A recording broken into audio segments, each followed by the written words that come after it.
ఈ శిలువ చాటు చాటు వచ్చి ప్రభు మీరే మాతో మాట్లాడి వాక్యంతో మమ్మల్ని బలపరిచి వచ్చినాం.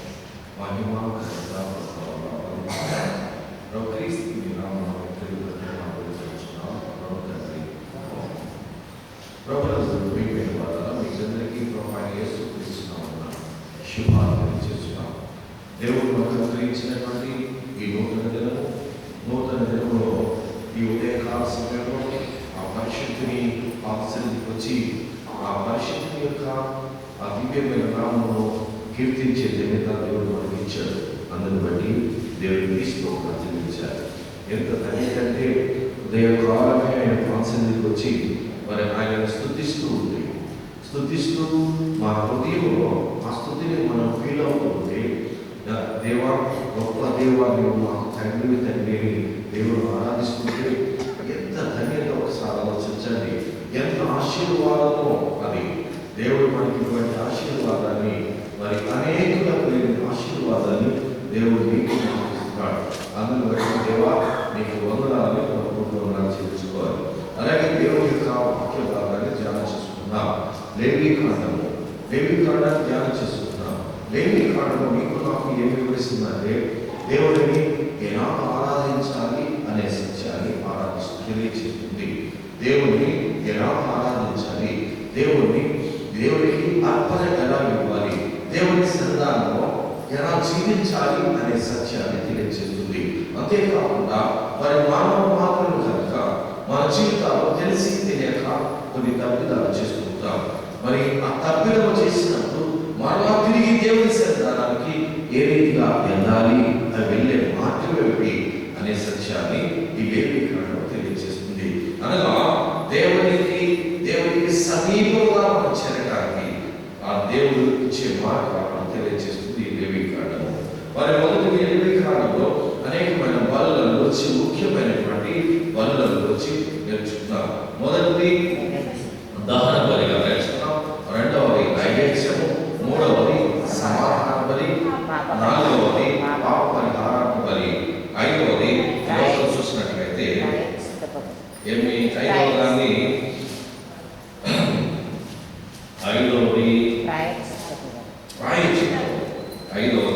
ప్రాయశ్చిత్త అపరాధ పరిహారార్థ బలి, ఐదవది అపరాధ పరిహారార్థ బలి అని దీన్ని మనం పిలుస్తుంటాం. దీన్ని చెప్తున్నారు ఇక్కడ దేవుని యొక్క వాక్యంలో.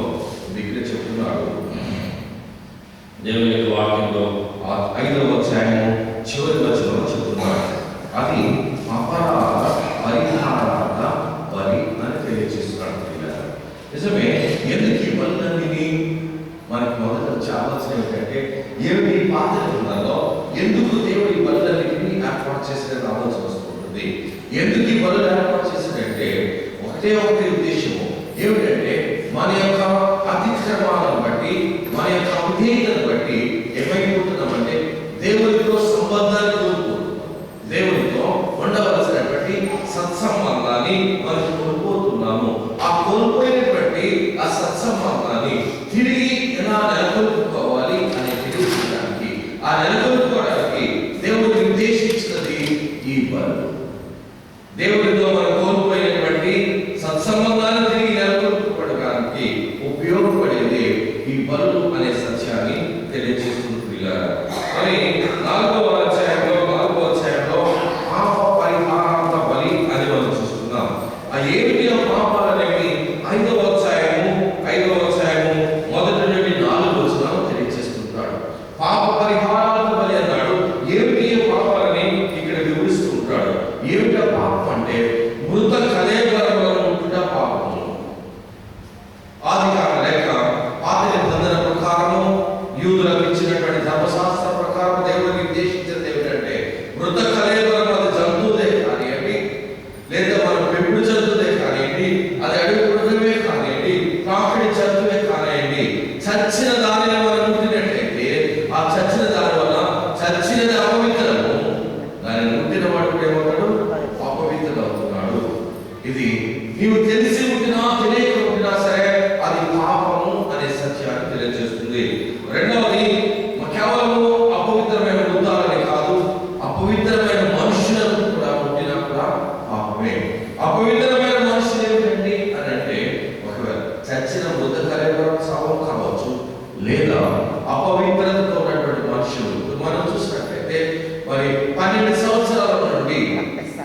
రక్తస్రావం చేత బాధపడుతున్న స్త్రీ ఉంది, ఆమె అపవిత్రురాలు. స్త్రీలు కొన్నిసార్లు అపవిత్రులుగా ఉంటారు అనేది వాక్యం తెలియజేస్తుంది. అపవిత్రంగా ఉన్నటువంటి పురుషులను కానీ స్త్రీలు కానీ అది పుట్టినా సరే ఏమవుతానికి అపవిత్రత అనే సత్యాన్ని తెలియజేస్తుంది. మూడవది ఇంకా చూసినట్లయితే వ్యర్థమైనటువంటి ప్రమాణాలను వచ్చి తెలియజేస్తుంది. నిలుపుకోలేనటువంటి ప్రమాణాలను వచ్చి, వ్యర్థమైన ప్రమాణాలను వచ్చి మనం తెలియజేస్తుంది. ఇవన్నీ కూడా ఏమన్నాడంటే ఇవన్నీ కూడా పాపము అన్నాడు. ఆ పాపములకు పరిహారంగా మనం అర్పించే బలి ఏమన్నాడంటే పాప పరిహారకు బలి అన్నాడు. ఇక కింద వచ్చేసరికి 5వ అధ్యాయం కింద వచ్చేసరికి దాని బలులలో మరి ఏమన్నాడు? కోడెను అర్పించాలి, మేకలను అర్పించాలి, ఆడు మేకలను అర్పించాలి, లేకపోతే పేదవారు అనుకోండి ఏం చేయాలి? 2 గువ్వలను అర్పించుకున్నాడు, లేదా 2 పావుల పిల్లలను అర్పించుకున్నాడు. చివరికి దేవుడు మరి ఏం చేస్తున్నాడంటే ఇవి కూడా ప్రభా నా దగ్గర 2 పావుల పిల్లలు పొందాలని కానీ నేను పాపం చేశాను. ఎలా పాపం చేశాను? అపవిత్రమైన దానిని ముట్టి నేను పాపం చేశాను, లేకపోతే అపవిత్రమైన వ్యక్తిని ముట్టి నేను పాపం చేశాను ప్రభా. మరి ప్రాయశ్చిత్తం కలగాలి. నా దగ్గర మేకను అర్పించుకోవడానికి ఆఖరికి పావులను కొట్టడానికి కూడా డబ్బు లేదు అంటే దేవుడు ఏం చేస్తున్నాడు సార్? ఆఖరికి ఈ అది కూడా లేదా, నువ్వేం చేస్తావంటే తుమ్మిడి పిండిలో 10వ భాగం తీసుకో. అదో ఎంత పిండి ఉంటుంది? తుమ్మిడి పిండి అంటే మేబీ కొంచెం అనుకోండి, ఒక కొంచెం పిండి అనుకోండి, అందులో ఎంత 10వ అంతే వస్తుంది. ఒక గుప్పుడు పిండి, ఒక చారు పిండి తీసుకుని అదే దేవునికి ఏం చేస్తావు? ఇప్పుడు అపరాధ పాప పరిహారార్థ బలిగా దాన్ని అర్పించు అని చెప్తున్నాడు. ఎందుకని దేవుని ఇలా ట్యాక్స్ చేస్తున్నాడు? ఎక్కడో ఆ కోడి దగ్గర నుంచి మొదలు పెట్టాడు. కోడిని అర్పించాలని పాపం చేసినప్పుడు, మరి పాపం చేసినప్పుడు నువ్వేం చేయాలి? కోడిని అర్పించాలి. కోడి దగ్గర నుంచి మొదలు పెట్టాడంటే ఇల్లు దగ్గర నుంచి మొదలు పెట్టాడు. చివరికి ఎక్కడికి వచ్చేసాడంటే పావుల పిల్ల దగ్గరికి వచ్చాడు. అక్కడి నుంచి కూడా కాదు, చివరికి ఎక్కడికి వచ్చాడంటే ఒక దోసెడు పిండి దగ్గరికి వచ్చేసాడు. ఆ దోసెడు పిండితో నీకు పాప క్షమాపణ కలిగేటట్టుగా చేస్తున్నాడు. ఎందుకని రాక్షసం చేస్తున్నాడంటే దానికి కారణం ఏమిటంటే మనందరూ కూడా దేవునికి దగ్గర అవ్వాలి. మనందరూ దేవునికి అపరాధం చేత దేవునికి దూరమైనటువంటి నీవు నేను కూడా తిరిగి దేవునికి దగ్గర అవ్వాలనే ఉద్దేశంతో ఆయన ఏం చేస్తున్నాడంటే అలా కఠినమైన దానిని తేలికగా మార్చే దేవునికి దగ్గరగా చేస్తున్నాడు. ఇప్పుడు చూసినట్టయితే అది 5వ అధ్యాయం 13వ వచనం వరకు కూడా 13వ వచనం వరకు కూడా పాప పరిహారార్థ బలి గురించి తెలియజేయబడుతుంది. 14వ వచనం చూసినట్టయితే అపరాధ పరిహారార్థ బలి వీటి గురించి తెలియజేస్తుంటాడు. అపరాధ పరిహారార్థ బలి, అపరాధం చేసినప్పుడు దాని పరిహారం నీవు నేను చేసిన నీవు నేను కూడా దేవుని యొక్క ధర్మశాస్త్రం యొక్క అపరాధం చేసినప్పుడు, చేయరాని పని చేసినప్పుడు మనం చెల్లించవలసిన బలి ఉంది. ఒక రీతిగా ఏంటంటే దీన్ని మనం ఫైన్ కడుతున్నాము. తప్పు చేసినప్పుడు ఏం చేస్తున్నాము? 40 ట్యాంకులు కడుతున్నాము. ఆయన పోలీసు ఆయన పట్టుకుంటాడు, మనకి ఏం చేస్తున్నాడు? 200 రూపాయలు ఫైన్ కడుతున్నాడు. ఇది కూడా ఎందుకంటే అక్కడ ప్రభుత్వం యొక్క చట్టాలు వీలు కనుక ఈ ఫైన్ కడుతున్నాడు. ఇక్కడ ఏం చేస్తున్నాడు? దేవుని యొక్క ధర్మశాస్త్ర చట్టాలు వీలుతున్నావు కనుక ఆ తప్పు నుంచి విడుదల పొందడానికి ఒక రీతిగా ఫైన్ కడుతుంది. బలి కూడా అటువంటి చెప్పిగా ఇక్కడ చూసినట్లయితే 2 రకాల అపరాధాలు మనకు కనబడతాయి. 2 రకాల అపరాధాలు కనబడతాయి. ఏమిటి అపరాధాలు చూసినప్పుడు? దేవునికి మొట్టమొదటి చూసినప్పుడు దేవునికి చెల్లించు బలుల విషయంలో మనం అపరాధం. ఇదేంటండి అపరాధం అంటే? మొట్టమొదట దేవుని ఎలా అపరాధం ఏంటి? దేవుడు నిర్దేశించినటువంటి పరిశుద్ధమైన కట్టడల ఎలా అపరాధం చేసినప్పుడు అది పాపం. అపరాధం ఏమిటి అంటే దానికి ఉదాహరణ దేవుడు నిర్దేశించినటువంటి బలులే ఉన్నాయి. దేవుడు నిర్దేశించిన బలులలో కూడా అపరాధం చేసేవారు. ఎలా అపరాధం ఉంది? దేవుడు నిర్దేశించిన బలను తీసుకొచ్చే బలి అందరూ కూడా అపరాధం. అసలే అపరాధ బలిగా పాప పరిహార బలిగా తీసుకొచ్చాము ఇక్కడ దాంతోనే అందులో కూడా మనం తప్పు చేసాము మేము. ఎస్, దానికి అంటాడు మలాకి గ్రంథము 1వ అధ్యాయము 6-8 వచనాలు చూసినట్లయితే దాసుడు తన యజమానిని కనపరచును కదా, నా నామమును నిర్లక్ష్యపెట్టి యాజకులారా, నేను తండ్రినైతే నాకు రావలసిన ఘనత ఏమాయను?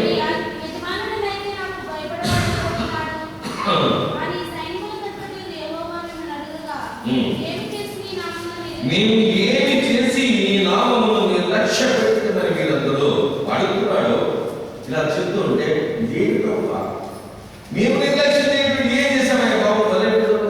మేము ఏం నిర్లక్ష్యం చేస్తే చెప్పు అంటే ఆయన ఎంత చక్కగా చెప్తున్నాడంటే,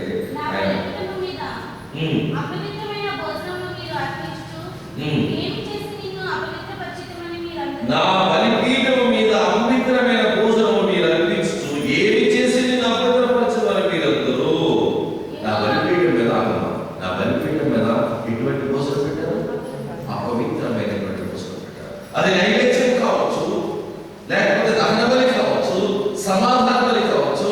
నీవు అర్పించావు కానీ నువ్వు ఎలాంటిది అర్పించావంటే అపవిత్రమైనది నా బలం పెట్టావు.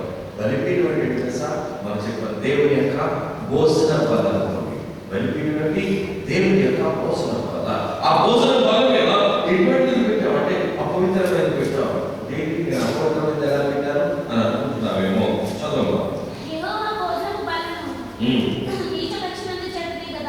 నీచవచ్చామంటున్నాడు. తర్వాత గుడ్డిదాన్ని తీసుకుని ఆ బలిగా అర్పించిన అది దోషం కాదా?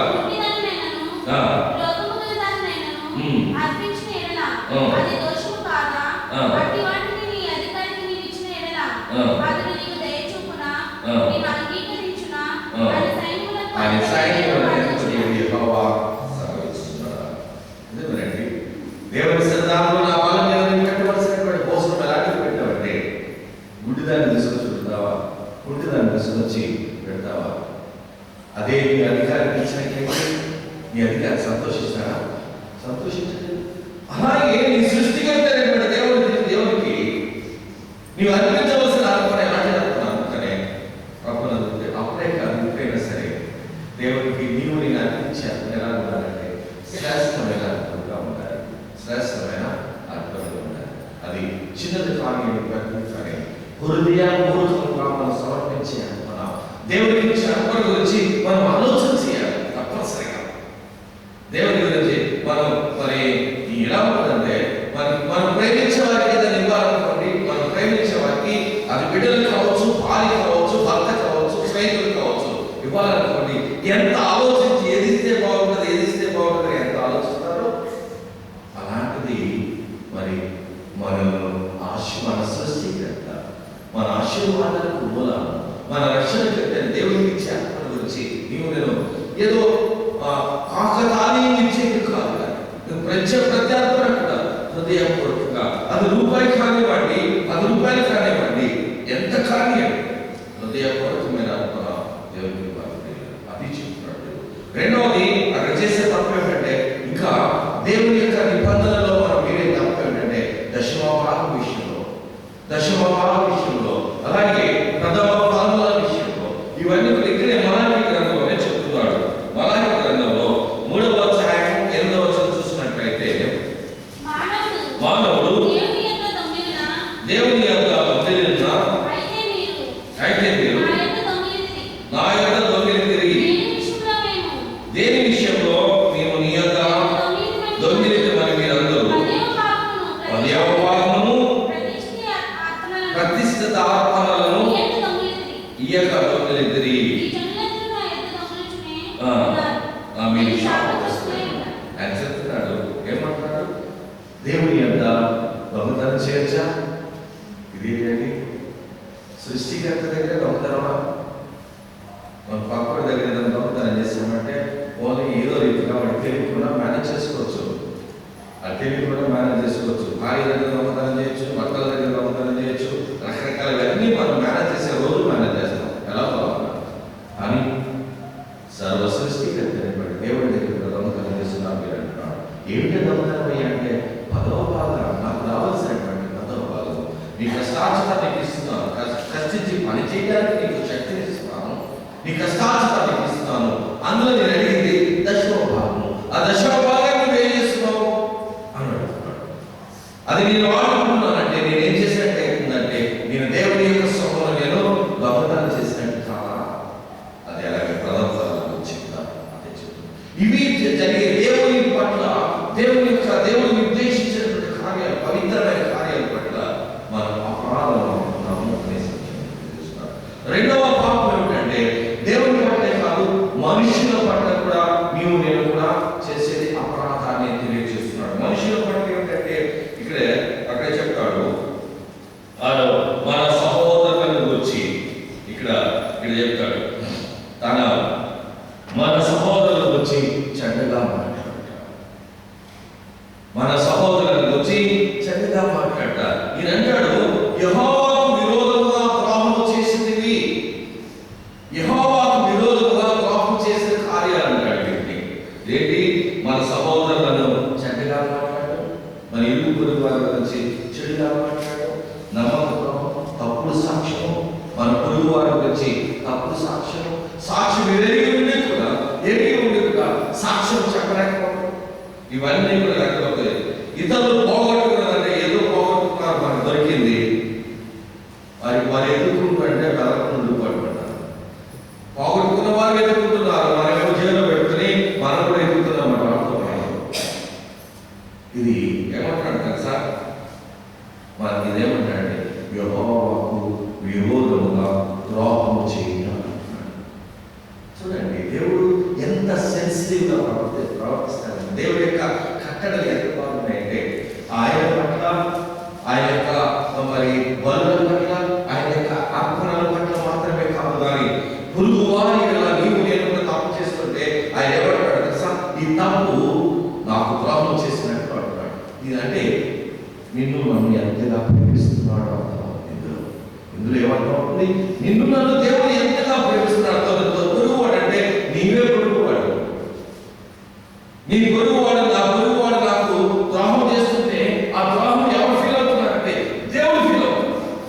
ఏమిటి నాకు ఇంత ద్రోహం చేస్తున్నాడు అంటే దేవుడు నిన్ను నన్ను ఎంతగా ప్రేమిస్తున్నాడు. చూడండి, నిజమే. ఇటు రీతిగా పాపం చేసినప్పుడు ఈ పాప పరిహారం వరకు దీన్ని ఏమంటాడంటే ఈ పాపం చాలా భారమైనది అంటాడు. ఈ పాప పరిహారం భారమైనది, పాపము పరిహారమే, పాప ప్రక్షాళన పరిహారమే అంటాడు. ఈ పాపం ఎందుకు పరిహారం అంటే, ఎందుకు భారమైనదంటే కాస్ట్లీ సీన్ అంటారు దీన్ని. ఎందుకో తెలుసా? ఎందుకంటే ఈ పాపము తెలుసుకుని దేవుని యొక్క సన్నిధానంలో ఎప్పుడైతే నేను పాపం చేస్తానో, నీకు ద్రోహం చేసి నేను పాపం చేశాను, లేక దేవునికి ద్రోహం చేసి నేను పాపం చేశాను, ద్రోహినయ్యానో, తిరిగి దేవుడికి దూరం అయిపోయాను. ఎప్పుడైతే పాపం చేశానో దేవుడికి దూరం అయిపోయాను, తిరిగి దేవుడి దగ్గరికి చేరాలంటే ఎలా చేయాలి? నేను పాపం తెలుసుకున్న వాడిని మొట్టమొదటి చేయవలసిన పని ఏమిటంటే తాను చేసిన పాపం తెలుసుకుని నేను దేవుడి సన్నిధానంలో క్షమాపణ పొందాలి. దేవాన్ని తప్పు చేశాను, నన్ను క్షమించాలి. మొట్టమొదట పాప క్షమాపణ కలగడానికి నీవు నేను చేయవలసిన పని ఏంటంటే మన హృదయంలో పరివర్తనతోటి దేవా నేను పాపం చేశాను, నన్ను క్షమించిన దేవుడి సన్నిధానంలో వేడుకోవాలి. రెండవది వేడుకుంటే సరిపోయేదా కాదు. రెండవది ఏమిటంటే పాప పరిహారార్థ బలి అర్పించాలి. పాప పరిహారార్థ బలి. ఇక ఏమంటాడంటే ద్రోహం చేసిన వాడు మరి నేను మోసం చేసి నీకు చెందినటువంటి వస్తువులు నేను పొందేశాను, నీకు ద్రోహం చేసి నీకు చెందినటువంటి ప్రకటన లేదు. కానీ పూర్వకాలం ఏం చేసేవారు తెలుసా? మనం చాలా తేలిక చేసుకునేవారు అనమాట. పక్కన బీరకాయలు కోసుకెళ్ళిపోయేవారు, లేదా ఏ కోసుకెళ్ళిపోయేవారు, పొలాల్లో ఈ కోసుకొచ్చేసేవారు, ఈ కోసుకొచ్చేసేవారు, రకరకాల ఇలా చేస్తారు. ఇప్పుడు ఆ ప్రాబ్లం లేదు మనకి, అన్ని మనకి అందుబాటులో ఉన్నాయి. దేవుడు సమృద్ధికి ఏదో రీతిగా మనకి డబ్బులు ఇచ్చాడు, మనం కోరుకుని మనం. కానీ ఒకవేళ ఒక వ్యక్తికి మనం పక్కవారికి నష్టం కలిగించామనుకోండి, ఏం చేస్తున్నాడు తెలుసా? ఆ నష్టం యొక్క విలువను అక్కడ చెల్లించాలి. ఒకటి పాపక్షమాపణ, హృదయంలో దేవాన్ని తప్పు చేశారని అనుకోవాలి. రెండవది ఏంటంటే ఆ నష్టం విలువ ఎంత? నీ కోడిని చంపేశాను, నీ కోడిని ఏదో పాపం వచ్చి మరి కోడి కొట్టేది, చచ్చింది ఆ కోడి, ఏం చేయాలి మరి? మెదకుండా ఊరు పక్కన పడేశాను, ఏదో అయిపోయింది. నేను తప్పు చేశానని తెలుసుకున్నాక దేవుడి సన్నిధానంలో వాళ్ళ దగ్గరికి వెళ్ళడానికి నీవు నేను చేయవలసిన పని ఏంటంటే దాని విలువ ఎంత? దాని విలువ చెల్లించడానికి నీవు సిద్ధపడాలి. దాని విలువ సపోజ్ 100 రూపాయలు అనుకోండి, 100 రూపాయలు చెల్లించడానికి నీవు సిద్ధపడాలి. రెండవది మరి తప్పు చేశారు కదా,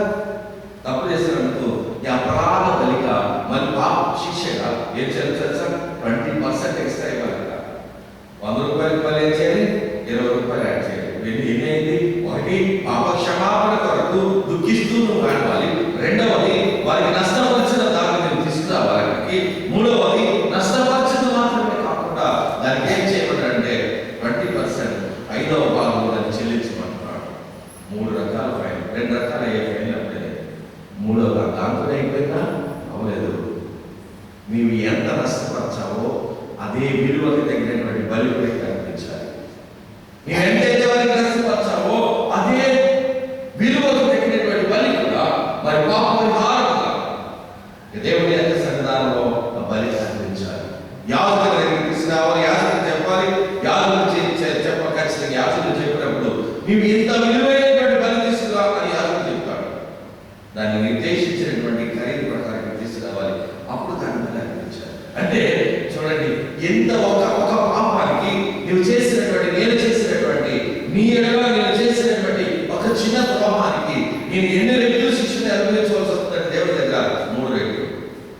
ఒకటి తప్పైన పాని క్షమాపణ, రెండవది నువ్వు ఏదైతే నష్టపరచావో ఆ సొమ్మును తీసుకొచ్చి అక్కడ అది ఎవరికి యాజకులు కాదు, ఎవరికైతే నష్టపరచావో యాజకులు వారికి ఇచ్చేస్తారు.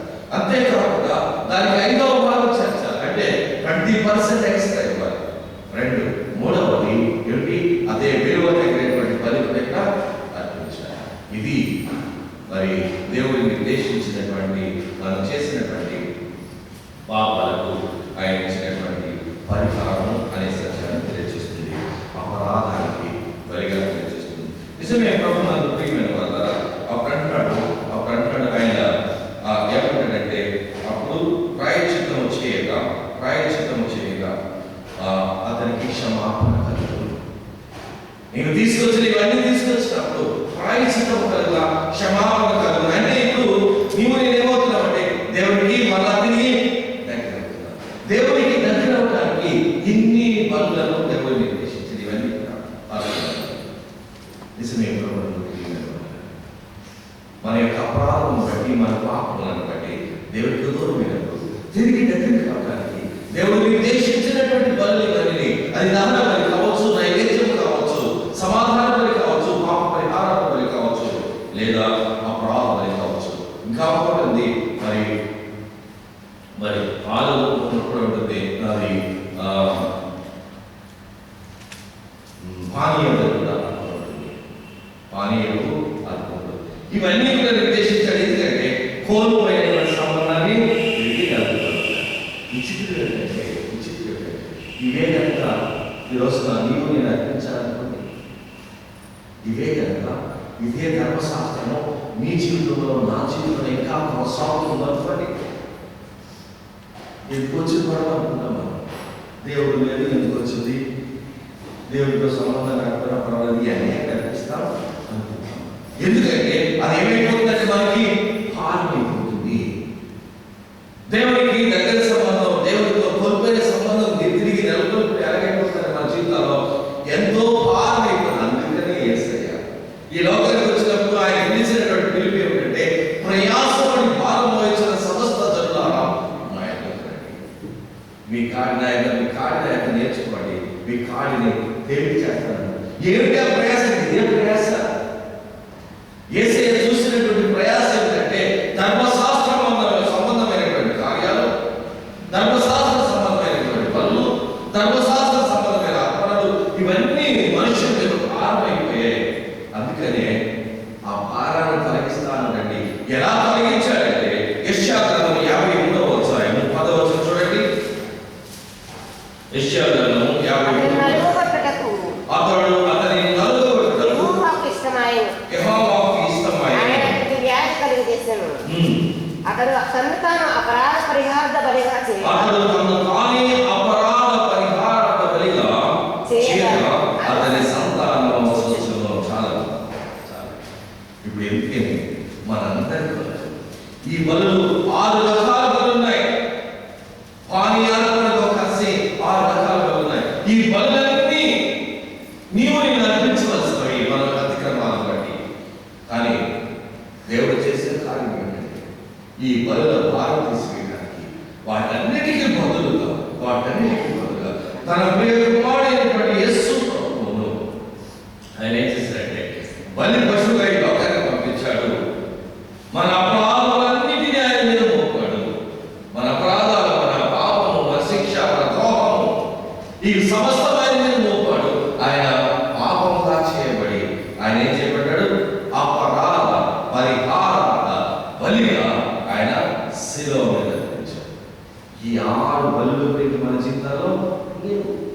ఇశ్రాయేలు జీవితంలో ఈ 6 బలులు ఉన్నవి. వారు ఎంతో భారమైపోయింది బలులతోటి. కానీ నీకు నాకైతే దేవునితో తిరిగి సత్సంబంధాన్ని నెలకొల్పడానికి మంచి సంబంధం కోల్పోతున్నటువంటి అందరూ కోల్పోతున్నాం. మనం అందరూ మన జీవితంలో చేసినటువంటి పాపాలను బట్టి ఆయనతో సంబంధాన్ని కోల్పోతున్నాం. ఆ సంబంధాన్ని తిరిగి నెలకొల్పడానికి, ఆ కోల్పోయిన సంబంధాన్ని దేవుడు నెలకొల్పడానికి ఒకే ఒక బలి అర్పించేశాడు. 6 బలులు, 6 రకాల బలులు అక్కర్లేదు. ఒకే ఒక బలి, 6 బలులకు బదులుగా పాపరహితుడైనటువంటి తన ప్రియ కుమారుని యేసు ప్రభువుని ఆయన బలి పశువుగా ఆ శాపముగా చేయబడి, పాపముగా చేయబడి శిలువ మీద అర్పించబడ్డాడు. ఈ ఒక్క బలితోటి ఈ లోకంలో సమస్త బలులను తొలగించి నిన్ను నన్ను కూడా ఏం చేశాడు? దేవునికి అత్యంత సమీపంగా చేరేటట్టుగా. అందుకని అంటాడు, ఆయన ధైర్యంగా ఆయన యొక్క కృపాసనం వద్దకు చేరుతూ ఉంటాడు. ధైర్యంగా.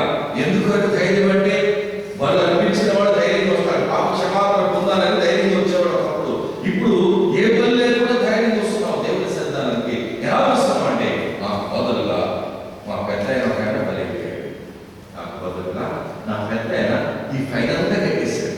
నాకు బదులుగా ఏ పాపం లేనటువంటి మా తండ్రి అక్కడ ముందుగా కట్టేశాడు కనుక నేను ధైర్యం కలుగుతున్నాను. దేవుని యొక్క దేవుడుగా ఆ పరమ తండ్రి యొక్క దేవుడు ఇచ్చినటువంటి శ్రేష్టమైన పని మన కొరకు యేసయ్య.